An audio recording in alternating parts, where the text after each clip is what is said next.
Latitude is a leading provider of global residency and citizenship solutions with a portfolio of over 5,000 clients.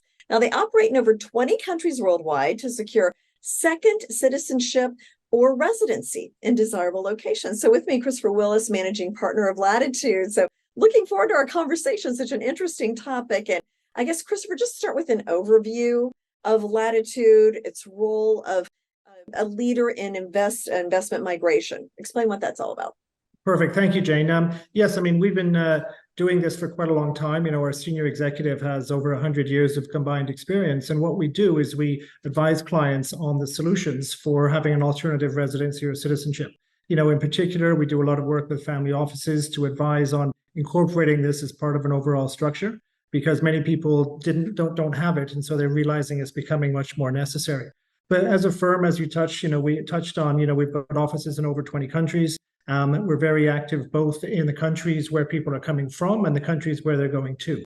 And so, we're very proud of the diversity that we have in our firm and being able to work with clients from every background. How do you differentiate yourselves from others who are in this industry? Well, apart from the leadership and experience that we have, we focus very much on the private client side, so dealing with individuals looking for these solutions. But we also have a very active government advisory side. So this is working with governments, demonstrating that we're trusted by governments to be able to advise them on their existing programs, whether that's refining that or in some cases building a program from scratch, which we've done before as well.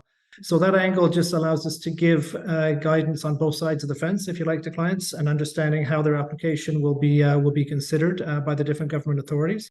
We've also expanded into citizenship by descent. So there's, examples where someone may be looking at an application by investment, but realize they're actually eligible through ancestral links. So we're seeing more of that in, certain parts of the country, like in New York, for example, there's so many people with Italian or Irish heritage, and many of them could actually be eligible for European citizenship by virtue of those ancestral links.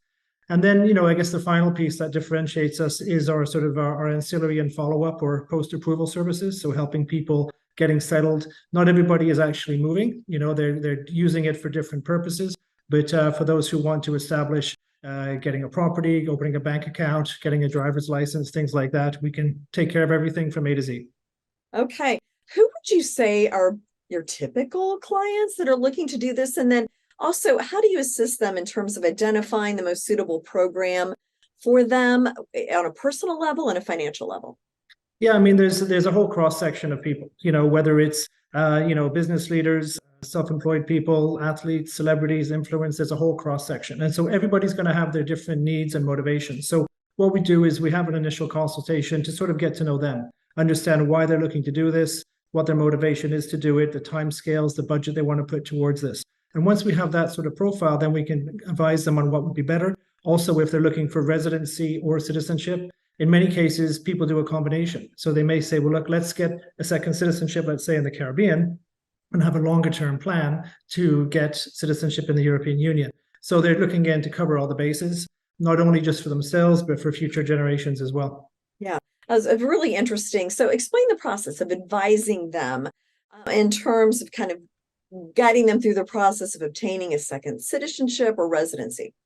Well, a lot of this, it's a government application. So there's going to be government application forms, supporting documents. These documents have to be presented in a certain format, whether that's through a notary, having an apostille, things of that nature, getting into personal details, bank statements, family history, if you've been married, divorced, all these types of things, which form part of the application. On top of that, you've also got to go through police checks. So in the US, they would need to get their FBI summary check, which is an important part of the application. And that's really the starting point, because once an application is submitted, they'll also go through further due diligence examination that's done between a third-party private due diligence firm that's hired by the local government, but as well as international intelligence. So checking things like Interpol, Europol, the watch list and sanctions list and everything like that. So, it's not just hey, make the payment, get the citizenship. There's a lot more involved in the background. And, some people, they have complicated backgrounds. You look at some of the profile of our clients, they do have, it's not like, I went to school, I got a job, I bought a house, and here's my salary. It's very easy to document. But some of the people we work with do have very interesting and complex backgrounds. How do you address those complex backgrounds or if there's something that comes up on one of these background checks that is a concern? How do you deal with that? Well, I mean, as a starting point, before we even onboard a client, we have our own internal compliance checks that we go through. So that's checking, making sure, their passports are genuine, public domain searches, things of that nature, which is just part of our initial due diligence to make sure that the person we're speaking to is the person they say they are, right? Because, people aren't going to sort of publish things that they may have done in their background. And so we have to ask them those awkward questions just to make sure. What we don't want is they go through a certain percentage of the journey only to be knocked back, at the decision stage. And that's something that we could have addressed earlier on. Yeah. So, when we go through that, and sometimes, you have situations maybe where a marriage is broken down and, there's children involved and you need to get permission from the ex and all these types of things. It can get, it can get a little bit interesting, let's say. So Portugal, they had this golden visa, and then the Portuguese president recently vetoed the More Housing Bill. It was passed by the parliament there, but the president vetoed it. So explain why that's significant, what that means for that particular program. Sure. And Portugal, certainly from the American context, has been extremely popular in the last 3 or 4 years. It used to be the US wasn't a significant source market for the Portuguese golden visa. And it's now essentially one of their top source markets. So it's become very, very significant. What happened in Portugal was, politics, of course, come into this. There was pressures on the government because affordable housing, for the local Portuguese was increasing, and they were looking at the golden visa as being one of the reasons why that was the case. But you go back a couple of years, they had restricted residential investments in 3 major centers, the Algarve, Lisbon, and Porto, to remove that situation. And most of the applicants now actually go through commercial real estate. So they're investing into hotel developments or restoration projects, things of that nature. But I think because anything that's to do with housing, they've said, look, we're not going to continue with it because even though it doesn't have a direct influence on the program or the cost of local housing, from a political point of view, I think it was important they had to make that stand. So what they've essentially said is, look, we're going to continue with the program, but we're going to remove residential and commercial real estate investment options. So therefore, when these changes come in funds, which will be the most popular option, in my opinion, but the price point is going to increase. So right now, the lowest investment level is €280,000, and this will now jump up to €500,000. So it's not stopping the program, it's just restricting how people can qualify. Okay. And the other downside on this, Jane, is that because there was a couple of surges, a couple of years ago when they were changing, the eligibility regions, and now knowing that the program is going to increase in price, there's been a surge of applications. So this, of course, has contributed to a backlog, taking a couple of years before you get your residence card. And so after that, you still have to wait 5 years of meeting the requirements before you're eligible for citizenship. So it's now a 7 or 8 year journey before you would actually become naturalized Portuguese. And of course, by being naturalized Portuguese, it's in European Union citizenship. So you can then benefit from all the conditions around that and the settlement rights with the other member states. Yeah. All right. Very interesting. Are there any other countries on the horizon that you're keeping an eye on? I think I saw that Indonesia was starting something. Explain what other options if Portugal is, something people don't want to pursue anymore. Yeah, absolutely. I mean, there's different variations of programs. And so this is, again, why this initial consultation with us is key. So we understand the client. But Malta in the European Union has been extremely popular. It does have a program which is direct for citizenship. It takes about 18 months. You still have to go through a 12-month residency period, which isn't physical residence, but you're establishing connections, et cetera, to the country.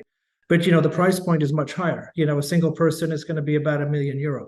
So if you look at, say, Portugal, which might take 8 years, but is going to cost you 280, if you want something quicker, it's going to cost you about $1 million, and that's going to be Malta in about 18 months. But you still then have the benefit of European Union citizenship and all the settlement rights that go with it. But then we're seeing an increase in Spain. Spain has a residence program, which actually has quite fast processing, certainly compared to the others. And there's a lot of people in the United States who have ancestral links to South America. So if anybody really from Mexico South has citizenship or their parents are citizens, they can qualify for a fast track, if you like, in Spain. So after a couple of years, they can then be eligible for citizenship. So that's one that we're certainly seeing an uptick because of the connections, with Latin America and also, in particular the southern states of the US. And then, I guess the tried and trusted is the Caribbean, right? They've been there for a while. They're relatively quick in terms of processing, relatively affordable. The minimum investments are still at 100,000 US. That's going to be going up, but right now that's where it is. And it's familiar to many people. They've holidayed there. It's a couple of hours from Miami. It's all very close. From New York, you can get direct flights. It's very attractive to many people. And what the thing is with this, Jane, is citizenship, of course, is for life. So people are looking at this as a long-term play. It's becoming a little bit more trendy, I think, with some of the celebrity set now as well. They're seeing this as a bit of a must-have, and it's, as I said, because it is for life, you can pass it on, include your kids and such. So there's some benefits there. And also because people are realizing, if things go a little bit sideways in the US or they don't like the direction things are going, they have an option. And, these programs are all about giving options to clients and enhancing their freedoms. Because right now, people sometimes can feel, people I'm speaking to anyway, feel a little bit nervous about the way certain things are going. So they want to make sure they've covered every base. Yeah, very interesting. And I've been to Malta, by the way, beautiful. So oh yeah, no, it's a very cool place. Very cool. It would be a bad place to, have a second residency. So Christopher, thank you so much. So interesting to hear about this. You're very welcome. Happy to chat anytime.